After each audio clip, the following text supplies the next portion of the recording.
7 जून 1968।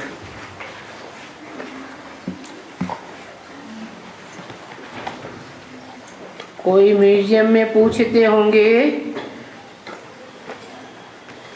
हम बाप से योग कैसे लगावें। अभी मूल बात तो यही है कि परमात्मा से योग कैसे लगावें।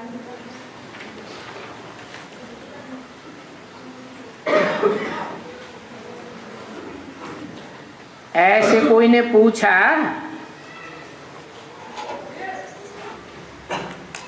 ये है मूल बात समझने की, और है भी भारत का प्राचीन योग मशहूर।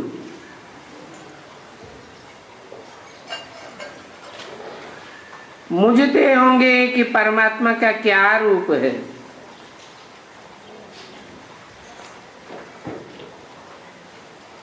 वो परम पिता है,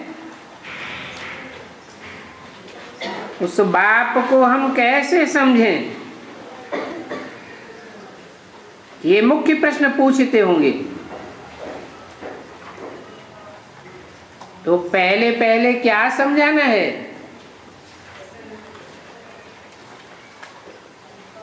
म्यूजियम में आने वालों को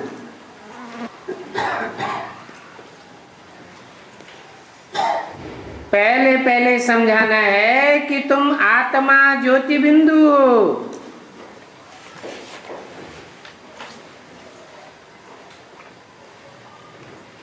आत्मा ही पतित बनी है,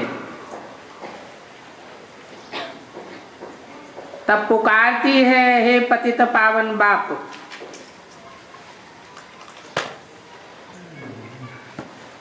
तुमसे जरूर ये पूछते होंगे।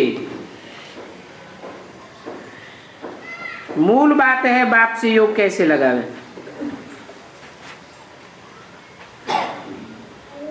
तो तुमको पहले पहले कहना पड़ता होगा, अपन को आत्मा समझो न कि शरीर।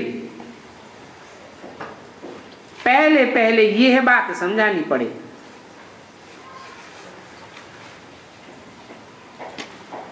योग या याद के लिए पहली मुख्य बात है फाउंडेशन की,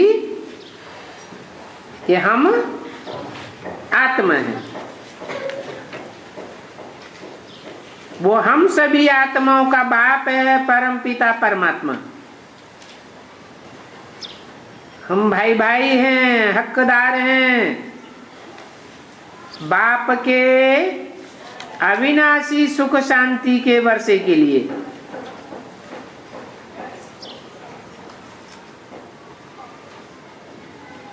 चित्रों पर ये बातें जास्ती चलती हैं बुद्धि में, या सिर्फ चित्रों पर समझाते ही रहते हो और मुख्य बात रह जाती है। ये कठिन बात है, समझना भी कठिन है और समझाना भी कठिन है, और तुम्हारे लिए भी डिफिकल्ट है।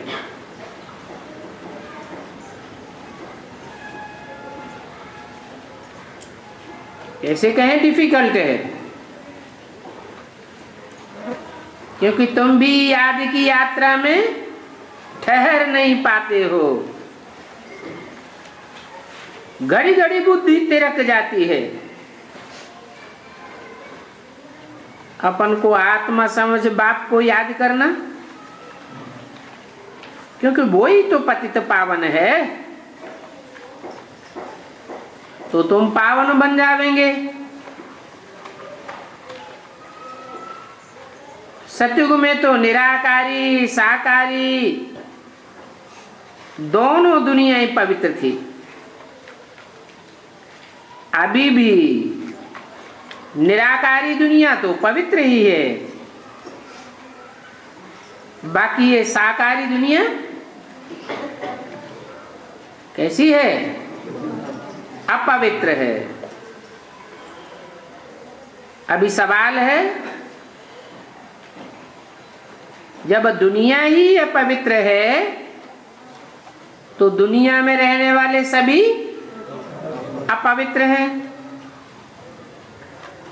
अब अपवित्र से पवित्र कैसे बने? श्रेष्ठाचारी युग में श्रेष्ठाचारी थे,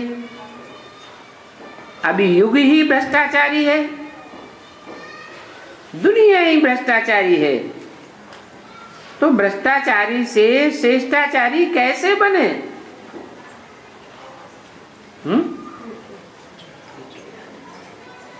भ्रष्टाचारी होने का अभ्यास पड़ गया है, तो श्रेष्ठाचारी कैसे बने? अरे अभ्यास से ही बने।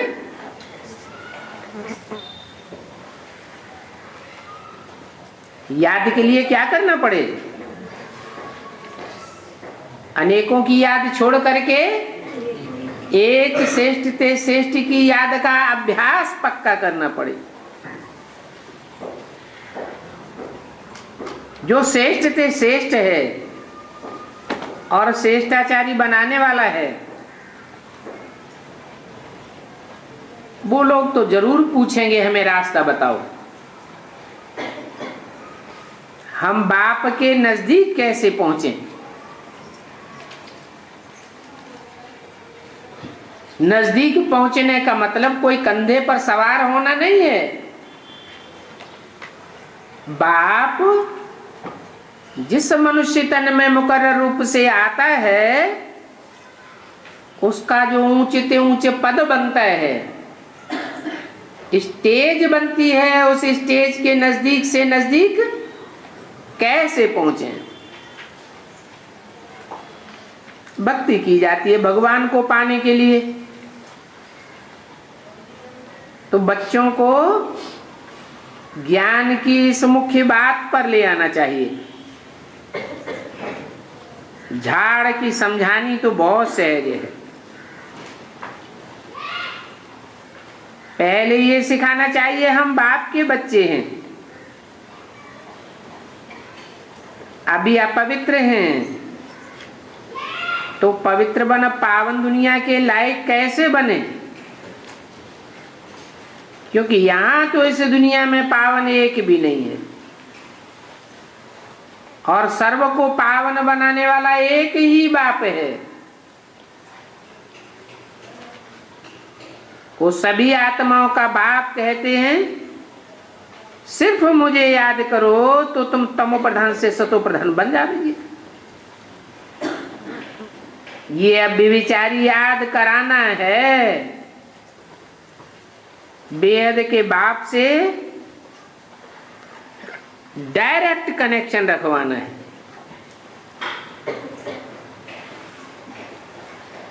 क्या कोई ब्रह्मा कुमार कुमारी या प्रजापिता ब्रह्मा कुमार कुमारी या ब्रह्मा के थ्रू नहीं, कैसा कनेक्शन रखवाना है बाप से? डायरेक्ट कनेक्शन रखवाना है। मूल बात है ही मनुष्य पावन कैसे बनेंगे, और रूह ही है पवित्र बनती है, रूह ही पवित्र बनती है।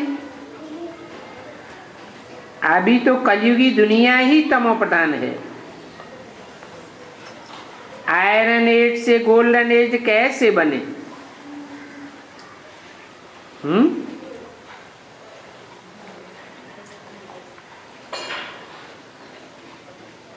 पहले 5 तत्व और 5 तत्वों से बनी हुई स्थूल चीजें पावन बनेंगी,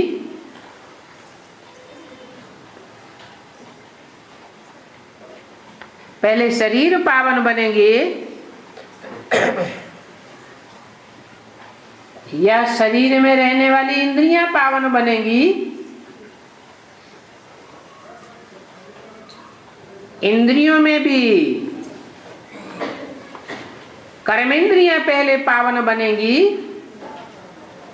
या ज्ञानेंद्रियां पहले पावन बनेंगी, वाचा पावन पहले बनेगी, या दृष्टि पावन बनेगी। पहले पावन क्या बनेगा? है? क्या पावन बनेगा? अरे पहले दृष्टि, वृत्ति, वाचा, कर्मेंद्रियां, 5 तत्व या शरीर या ये सारी दुनिया, इनमें से कौन पावन बनेगा पहले?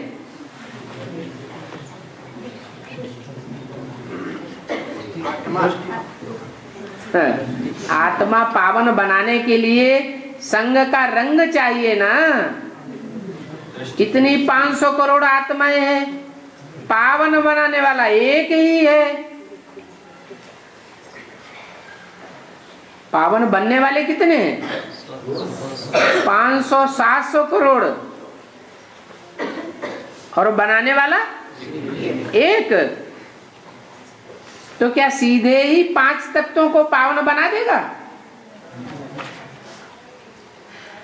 चैतन्य के द्वारा चैतन्य पहले पावन बनेगा या जड़ पहले पावन बनेगा? और बनाने वाला चैतन्य तो अति सूक्ष्म है, इंद्रियों की पकड़ में है? वो इंद्रियों से पकड़ा जा सकता है? नहीं। जिस तन में प्रवेश करे उस मुकर्रर रथ को भले कोई स्थूल कर्मेंद्रियों से कुछ समय पकड़ ले, तो क्या पकड़ में आ गया? नहीं। तो सूक्ष्म ते सूक्ष्म याद की बात बताते हैं। याद से जो अति सूक्ष्म वाइब्रेशन है वो पतितों को पावन बनाता है। पहले दुनिया का वाइब्रेशन पावन बनेगा। जहां ऐसी आत्माएं होंगी जो वाइब्रेशन की पावर वाली होंगी, जिनका वाइब्रेशन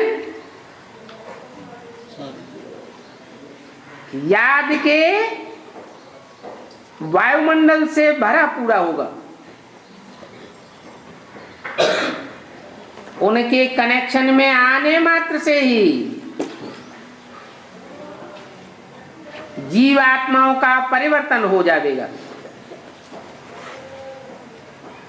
जैसे शास्त्रों में लिखा है, ऋषियों मुनियों के आश्रम में गाय और शेर एक घाट पानी पीते थे। क्या परिवर्तन हो जाता था? वाइब्रेशन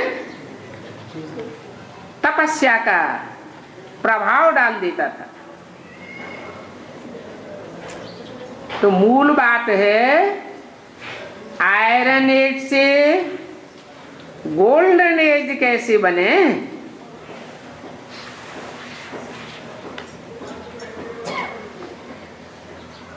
आधा कल्प पावन बना है, पावन बने हैं, फिर आधा कल्प पतित बने।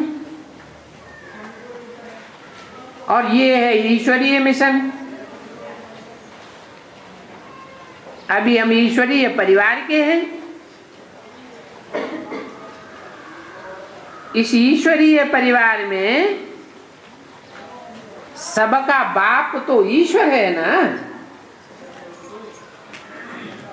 है? कौन है? कोई पार्शलिटी करने वाला शासन करता है या ऊंचते ऊंचे है? ऊंचते ऊंचे आत्माओं का बाप है। वो आत्माओं के आगे पीछे के जन्मों को जानता है या नहीं? जानता है। तो पार्शलिटी करने का सवाल नहीं है। पहले पहले ईश्वरीय परिवार जरूर चाहिए, जो बाप ईश्वर आकर के पढ़ा दे।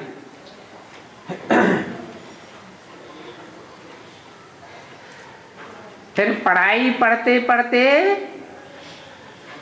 वाइब्रेशन जब शुद्ध बन जाता है तो फिर दैवी परिवार बन जाता है।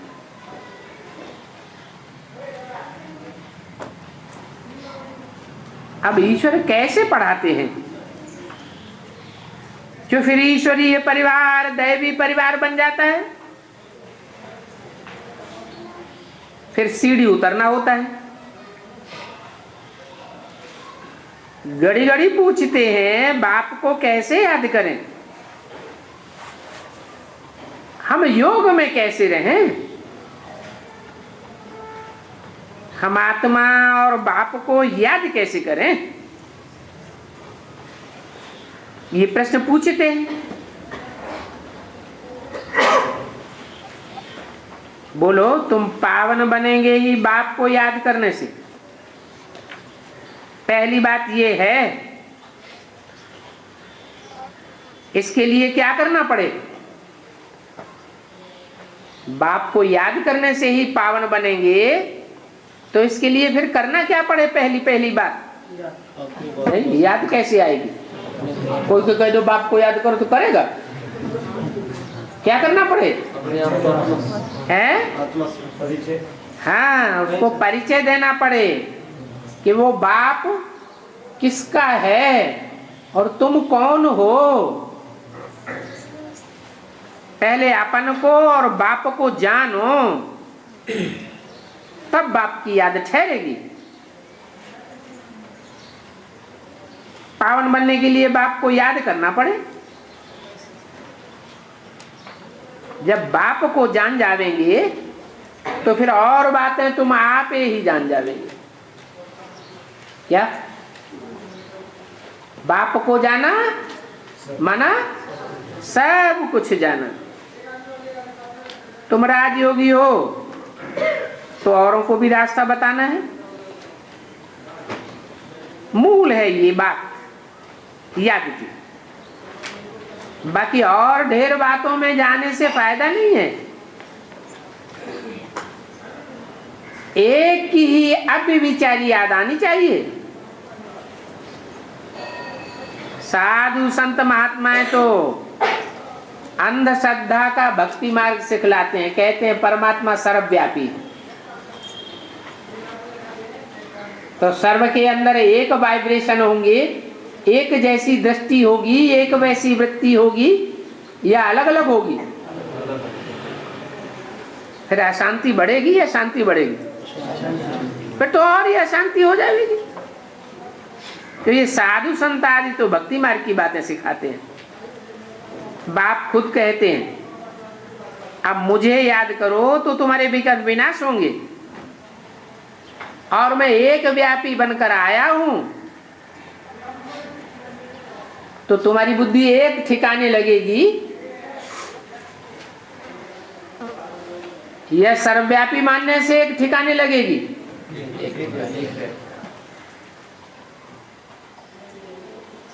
बाप कहते हैं, ब्रह्मा के आर्गंस द्वारा कहते हैं, और कहते कौन हैं? कहने वाला आत्मा कौन है, ब्रह्मा कौन है, ये क्लियर करके समझाना है। भगवान कहते हैं तुम अपने जन्मों को नहीं जानते हो। बाप ही रथ में बैठकर समझाते हैं।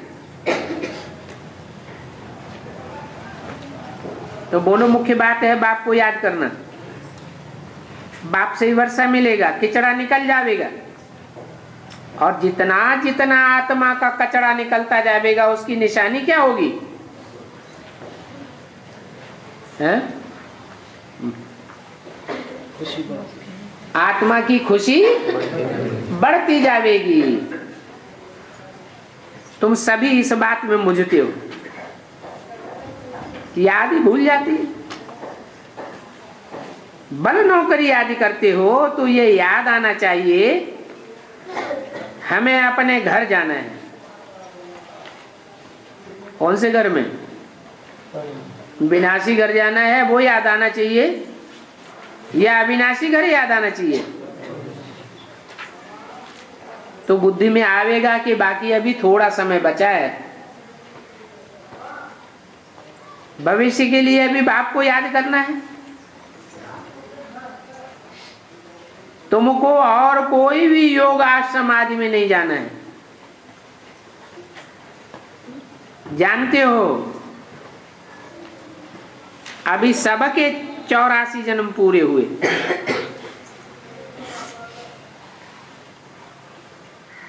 अभी घर जाना है। ये घर में आने जाने की प्रैक्टिस डालनी है। धंधा भी भल करो। तब तो कहा जाता है घर गृहस्थ व्यवहार में रहते हुए याद करो, जो टेव पड़ जाए। घर क्यों भूलते हो? समझ तो मिल गई ना, अभी हमें घर जाना है। ये याद की कमाई बहुत भारी है, तो भारी कमाई को क्यों भूलना चाहिए? बहुत हैं जो समझते होंगे बरोबर, उस युक्ति से हम याद नहीं करते हैं जो बाप बताते। ऐसी युक्ति से याद करें तो विकर्म भी विनाश हो। अभी तो योगेश्वर बच्चों को योग सिखाते हैं। क्या सिखलाने वाला? योगियों का ईश्वर है, शास्त्रों में बहुत प्रसिद्ध है। कौन है योगीश्वर? योगी राज भी कहते हैं, योगेश्वर कहते हैं। कौन है? कृष्ण को भी योगी राज कहते हैं, शंकर को भी योगीश्वर कहते हैं, और ब्रह्मा के बड़े पुत्र को भी, सनत कुमार को भी योगीश्वर कहते हैं। तो तीनों एक ही हैं या अलग अलग हैं? अलग अलग है। तीन तीन योगीश्वर हो गए क्या? अरे योगियों का ईश्वर एक होगा या तीन तीन होंगे? अपने साथ योग सिखलाते हैं। ये नहीं कहते तीन के साथ योग रखो। अच्छा, मीठे मीठे सिकिल दे बच्चों को रूहानी बाप दादा का याद प्यार, गुड नाइट।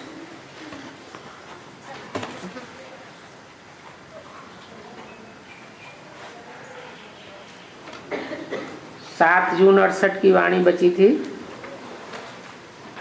तीसरे पेज के मध्यार्ध में बात चल रही थी। आत्मा ही लायक और नालायक बनती है, पवित्र और अपवित्र होने के कारण। अपवित्र होने से नालायक बनती है। तो उस आत्मा को पवित्र बना करके लायक बनाना है। क्या कहा? आत्मा लायक कैसे बनेगी? है? अपवित्र बनाते जाएं तो लायक बनेगी? पवित्र बनाना है तो लायक बनेगी। क्योंकि नई दुनिया है ही लायकों की दुनिया, और ये पुरानी दुनिया है नालायकों की। माने हम सब कौन बैठे हैं?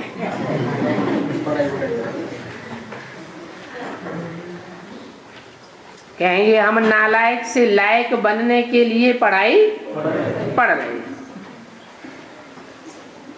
नालायक नहीं है। अगर नालायक हो तो पढ़ाई पढ़ेंगे ही नहीं।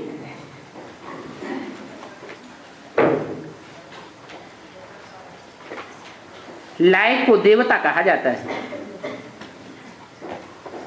कि देवता बनाना तो एक ही बाप का काम है, और वो सारी सृष्टि को हेल से हेवन बनाए देते हैं। मनुष्यों को ये पता ही नहीं है हेवन क्या होता है, उनको मालूम ही नहीं है कि हम हेल में बैठे हैं या हेवन में बैठे हैं। बड़ी बड़ी महल माड़ियां अटारियां मोटर कार हवाई जहाज में बैठे हैं, तो क्या समझते हैं हम तो यहीं स्वर्ग में हैं, और हवाई जहाज गिरा तो क्या पता चलता है नरक है कि स्वर्ग है। अरे हेवन कहा जाता है देवी देवताओं की राजधानी को। सतयुग में देवी देवताओं का राज्य होता है। अभी तुम समझते हो सतयुग नई दुनिया में हम ही राजभाग करते हैं, और 84 जन्म भी पूरे हमने लिए हैं। क्या कहा हमने, माने किसने? जो पक्की देव आत्माएं हैं उन्होंने कितने जन्म लिए? पूरे 84 जन्म लिए हैं। हम ही सतो प्रधान थे, फिर तमो प्रधान बने, अभी फिर बाप हमको सतो प्रधान बनाते। हमने कितनी बारी राज्य लिया है, फिर कितनी बारी गवाया है, ये बात भी तुम जानते हो। तुमने किसकी मत से राज्य लिया?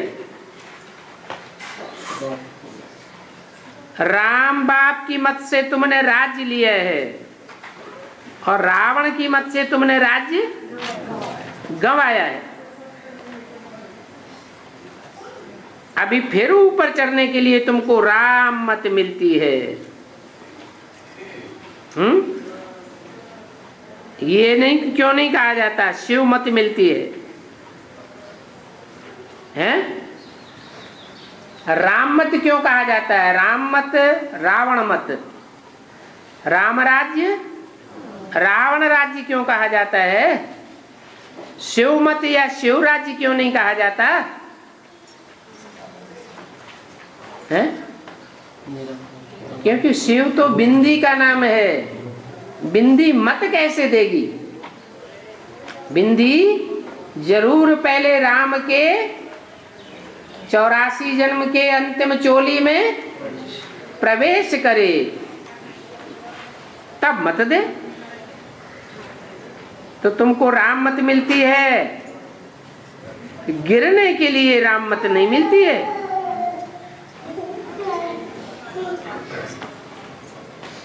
बाप समझाते तो बहुत अच्छी तरह से,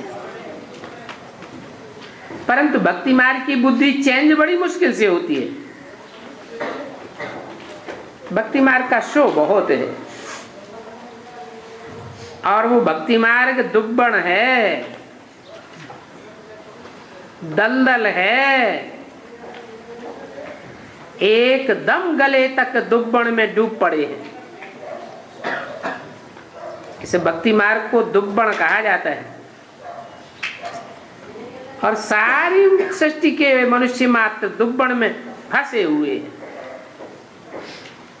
बाप कहते हैं जब सभी का अंत होता है तब फिर मैं आता हूं, सबके अंतिम जन्म में मैं आता हूं।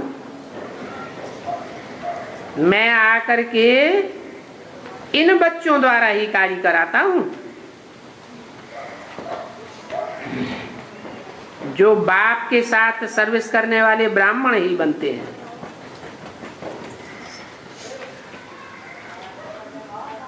जिनको खुदाई खिदमतगार कहा जाता है,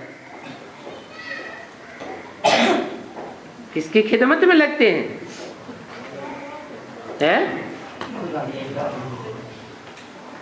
कोई शैतान की बातों पर नहीं चलने वाले हैं,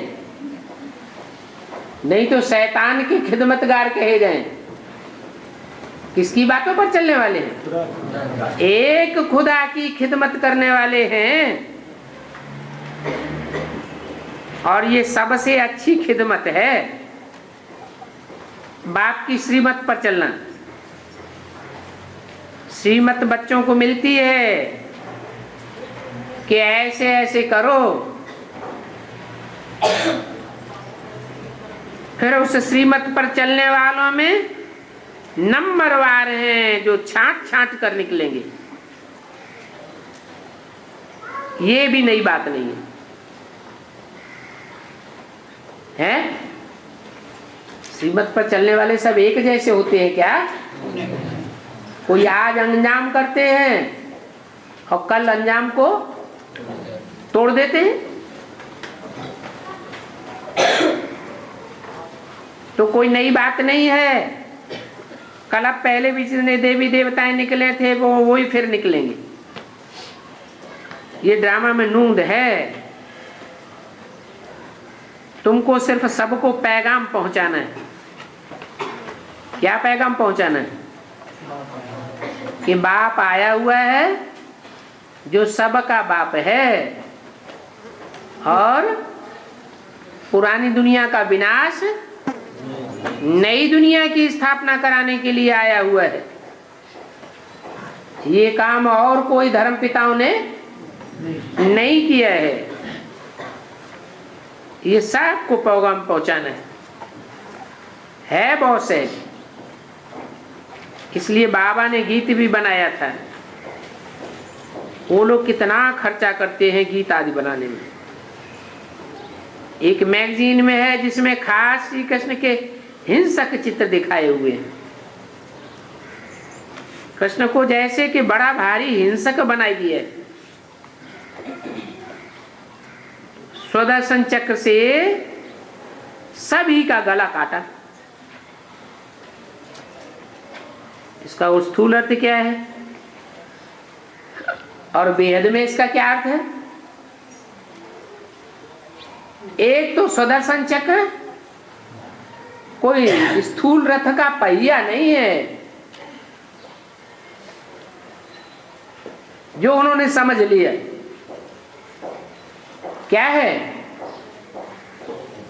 ये तो हर आत्मा का जो शरीर रूपी रथ है, उस रथ में जो अनेक जन्मों का चक्र भरा हुआ है बुद्धि में, वो घुमाने की बात है। ये चक्र जितना जितना हम घुमाते रहेंगे बुद्धि के अंदर, उतना उतना अनेक जन्मों का हमको ज्ञान होता जाएगा। अच्छे बुरे कर्मों का ज्ञान होता जाएगा। बाकी कोई हिंसा की बात नहीं है। उन्होंने तो हिंसक रथ समझ लिया, हिंसक रथ का पहिया समझ लिया और स्थूल रूप में गले को काटना समझ लिया। गला काटने का अर्थ है आत्मा अलग और 5 तत्वों का शरीर अलग हो जाता है। जैसे कि जीते जी मर जाते हैं, मनन चिंतन मंथन की ऊंचे से ऊंची स्टेज में चले जाते हैं। तो इस सुदर्शन चक्र का अर्थ तो तुमने समझा है। स्व अर्थात आत्मा को 84 जन्मों का दर्शन हो जाता है। ये 84 का चक्र है ना। बाकी गला आदि काटने की तो कोई बात नहीं। आसुरी संप्रदाय हैं तो असुरपने की ही बातें बुद्धि में आती। तुम भी ऐसे ही थे, हैं? 63 जन्मों में जब राजाएं बने तो क्या किया है? राजाई लेने के लिए कार मार काट मचा दी। अभी बाप तुमको हिंसक से अहिंसक बनाते हैं।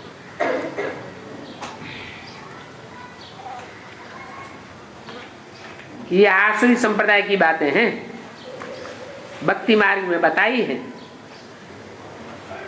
बाकी श्री कृष्ण कोई चक्र थोड़े ही फिराता है जिसमें आसुरी दुनिया खलास हो जाए। ये सभी दंत कथाएं हैं, भक्ति मार्ग है ना। और भगवान तो आते ही हैं कल्प कल्प के संगम युग पर, जबकि भक्ति का फुल फोर्स होता है। बाप आकर के सभी को ले जाते हैं। तुम पर अभी अविनाशी वृक्षपति की दशा है। सभी स्वर्ग में जाते हैं और फिर पढ़ाई में नंबरवार तो होते ही है। तो कोई पर मंगल की दशा बैठती है, कोई पर राहु की दशा भी बैठती है। अच्छा, बच्चों को गुड मॉर्निंग। ओम शांति। 8 जून 1968 प्रदर्शनी का समाचार जो जिस पार्टी को समझाते हैं, बाबा को बताने से बाबा फिर राय देंगे कि ऐसे ऐसे भी समझाना चाहिए। पहले पहले तो बाप का पूरा परिचय देना है। क्या नहीं तो क्या करते हैं, बाप का परिचय थोड़ा देते हैं और 4 चित्रों की डिटेल में जास्ती चले जाते हैं। अलफ नहीं समझा तो फिर बे पे टे ते से जीमचे ये सब समझाना फालतू हो जाता है। दुनिया भर की बातें समझाते रहते हैं। तो बाप का परिचय पक्का पक्का समझाना है। दिल तो सबकी होती है हम आगे की बातें समझाएं,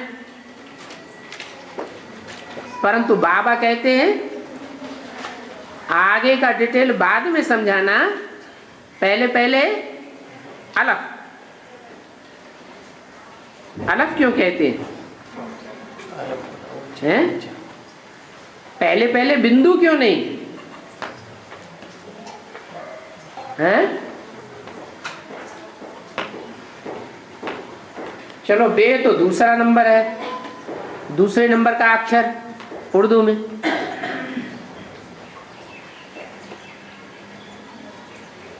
बिंदी तो मुख्य है कि नहीं है? मैं आत्मा क्या हूं? बिंदी हूं। परंतु जो भी बिंदु बिंदु आत्माएं हैं, उन बिंदु बिंदु आत्माओं का बाप कौन है?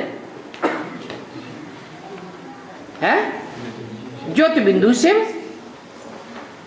परंतु उसको पहचानने न पहचानने से कोई फायदा नहीं। क्यों? बेसिक में बिंदु का ज्ञान मिला ना मिला? मिला ना, तो फायदा नहीं हुआ है? नहीं हुआ। बिंदु को जिन्होंने याद किया, तो बिंदु को याद करते करते आत्मा की बेसिकली सुई की कट उतर गई और बाप से डायरेक्ट पढ़ाई पढ़ने लगे। तो बिंदु के ज्ञान से फायदा हुआ कि नहीं हुआ? कहाँ फायदा हुआ? एडवांस में आ गए। एडवांस में आ गए। एडवांस ज्ञान, बिंदु को याद करने से एडवांस ज्ञान मिल गया। अगर वो ना लेते तो यहाँ आते ही नहीं। पूर्व जन्म में जिन्होंने लिया हो, इस जन्म में बहुत ऐसे हैं जिन्होंने बिंदु का ज्ञान बेसिक में लिया ही नहीं, डायरेक्ट इधर आ गए।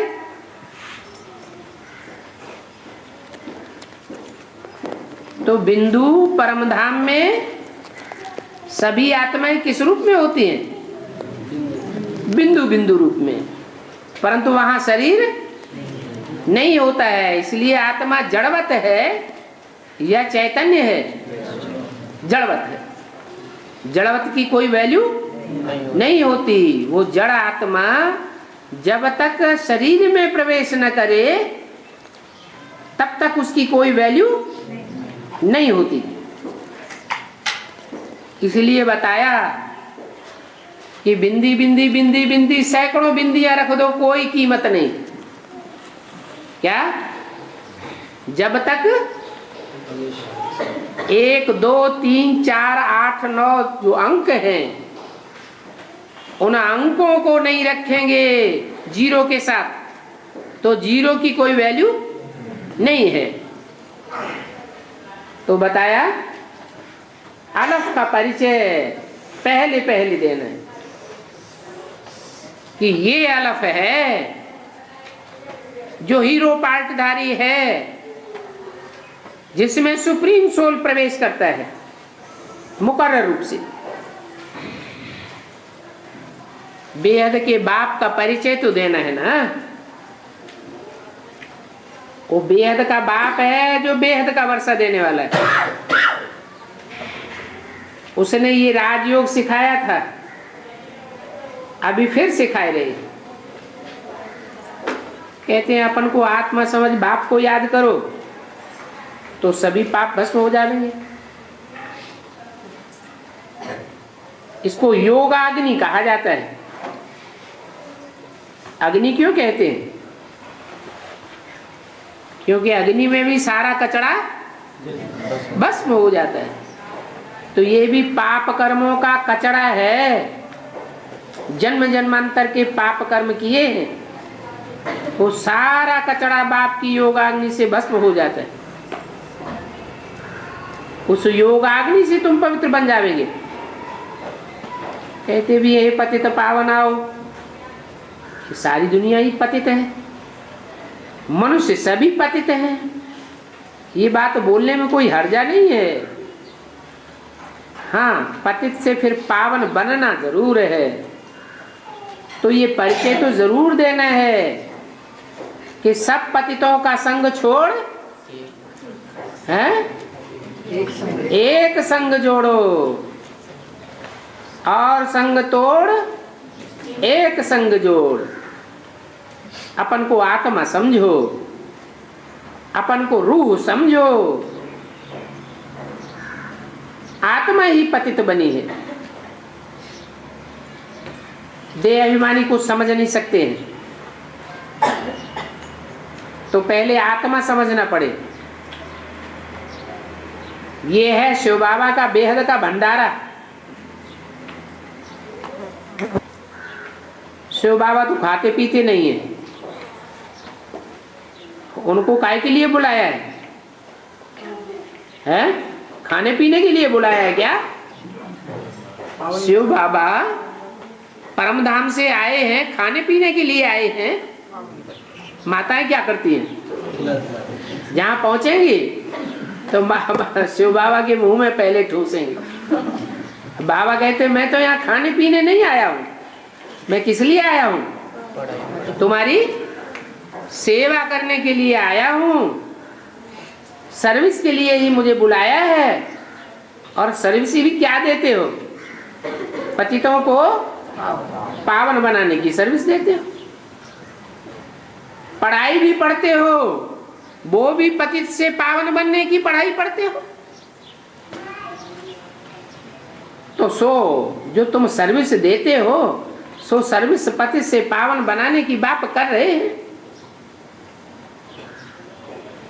बाप बच्चों को जब सर्विस करते हुए देखते हैं तो बहुत खुश होते हैं कि बच्चा बाप का मददगार है। ये ड्रामा बड़ा वंडरफुल फर्स्ट क्लास बना हुआ है।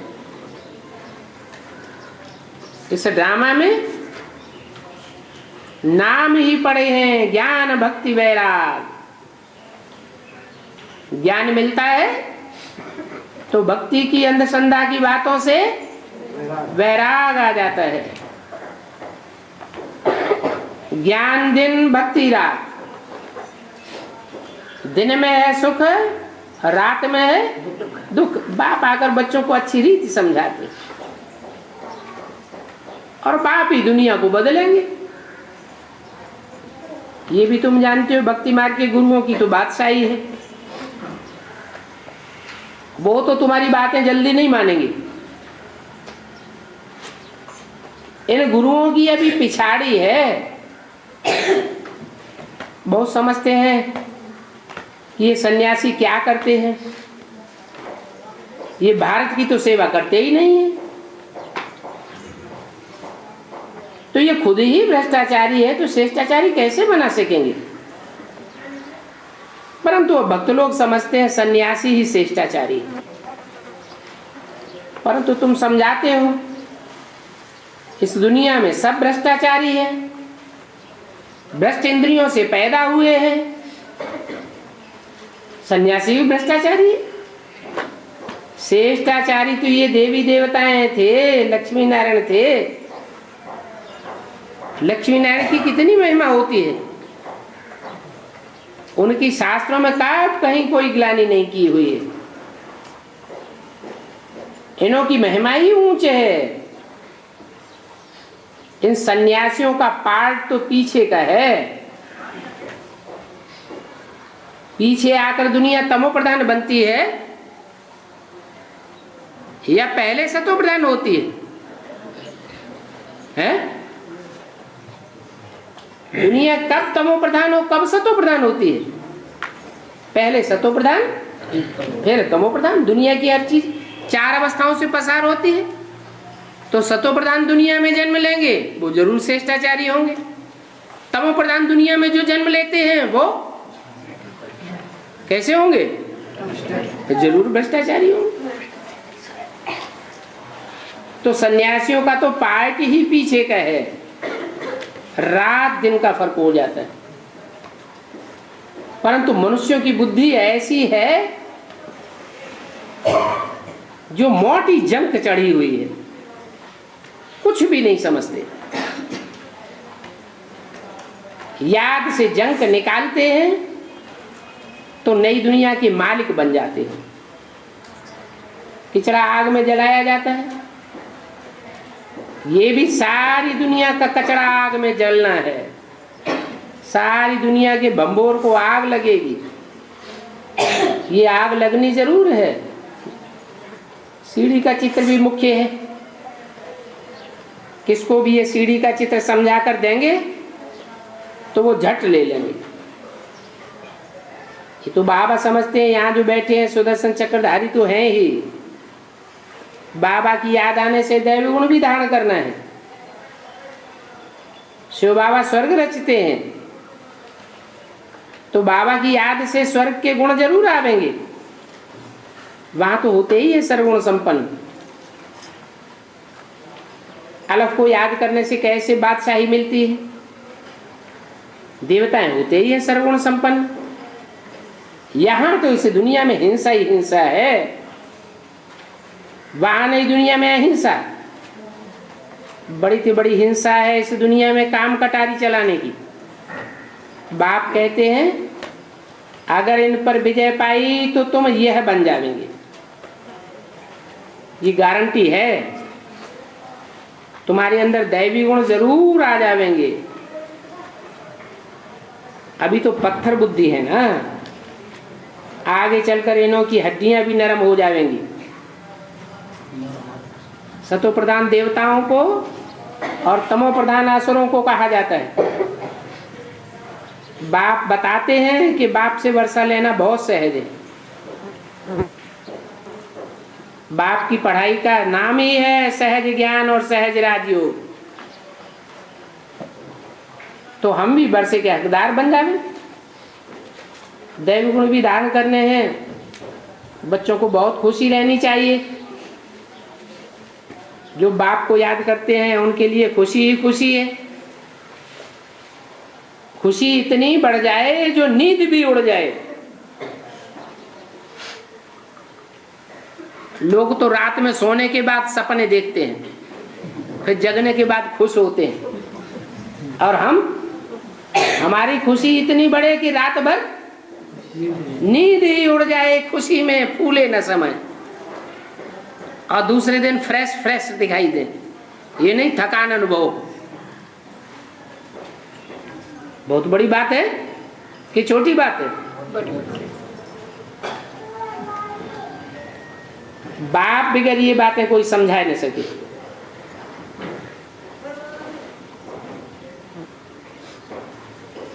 खुशी धन में होती है। तुम बच्चों को तो बहुत खुशी होनी चाहिए।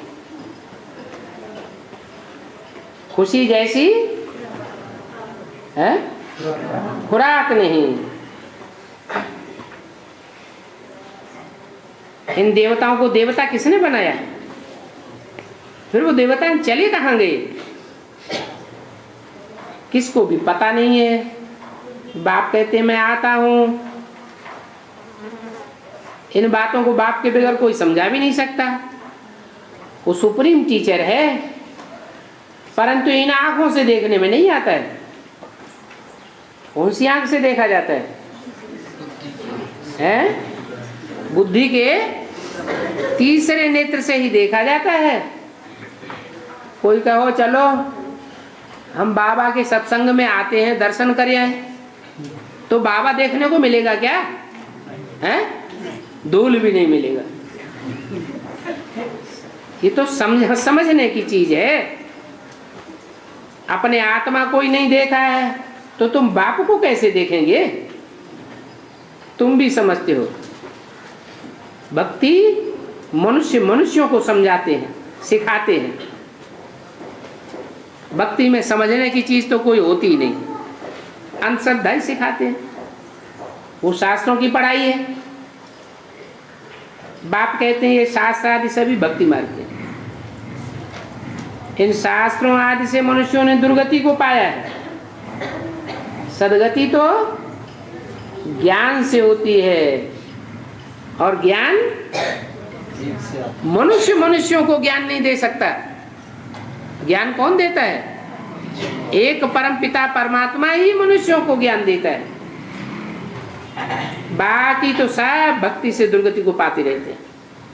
बाप ही नारिश खोले है, बच्चों से ही आकर के बातें करते हैं। शूद्र तो बाप के बच्चे नहीं हैं। बाप के बच्चे कौन हैं? ब्राह्मण।